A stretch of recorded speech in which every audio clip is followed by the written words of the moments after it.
Ayyeen akkam jirtu hordoftoota ifaatuub kun ifaatuubidha. Viidiyoowwan adda addaa fi seenaawwan adda addaa isin bukkee kan keenya in yaadatama. Arras viidiyoo ajaa'ibaa seenaa ajaa'ibaa fi seenaa waan guddaa irraa barachuu dandeenyu tokko qabannee isiniif dhiyaanneerra. Isa dura garuu fuula yuutuubii keenyaaf haaraa yoo taate subscribe gochuun nu cinaa dhaabbadhuun dhaamsa keenya. Akkasumas subscribe yoo goote viidiyoowwan nuyi yeroo yerootti gadhiisnu akkasumas seenaawwan nuyi guyyaa guyyaa gadhiisnu daddafee si bukkee gaa jechuudha. Marreen subscribe ammuma godhi. Video kanattis inseenna. Seenaan kun seenaa maatii tokko keessatti hojjetamedha. Obbolaa lama ture. Obboleessi inni tokko hawaasa keessa jiraatuu fi maatii isaa keessatti nagaa qaba. Hawaasa jaalala guddaadhaan jaallatu. Maatiin isaas kabaja guddaaf kabaja olaanaa kennuuf. Namni kun nama milkaa'aa ture. Obboleessi isaanii tokko garuu hawaasa keessatti nama jeeqamaa, hawaasa wajjin waliin galle, nama dhugaatii baay'isuu fi nama aarii baay'isu ture. Obboleessni tokko milkaa'aa, obboleessni tokko immoo kufaadha. Kun namatti gaaffii guddaa ta'e. Kanaaf gaaffii wal fakkaataa tokko gaafataniini lamaan isaanii waamanii. Obboleessi tokkoon iccitiin milkaa'ina keetii maaloodha? Akkati nama wajjin walii galtee jiraattu, akkati maatii wajjin walii galtee jiraattu, akkati maatii keessatti nagaa qabdu, akkati biyya keessatti nagaadhaan jiraattu kan godhe maaloodha jedhanii gaafatanii.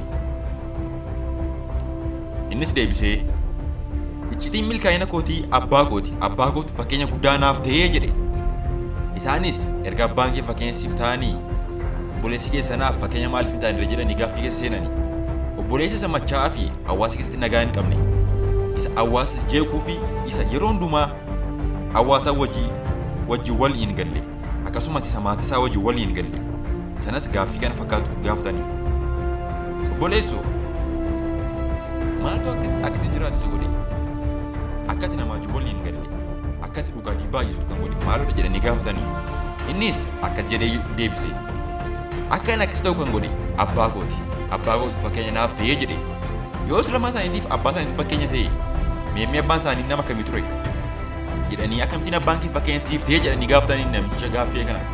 Innis akkas jedhe, ani dur yeroon xinnoo ture abbaan koo dhuga, abbaan koo machaa'aadha, maatii wajjin waliin galu. Anaanis yeroo yerootti dhufee na garafa sababa tokko malee.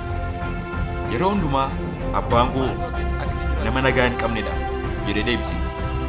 Anis fakkeenya abbaa kootiin fudhee jedhe. Erga akkas ta'e obboleessini sun maaliif fakkeenya kana fudhanne jedhanii atoo akkamittiin fakkeenya kana fudhanne jedhanii gaaffii kana gaafatanii.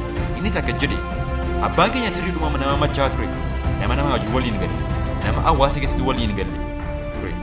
Ani garuu yeroo xinnummaa koo ture dhiibbaan isarraan irra gahaa tureera.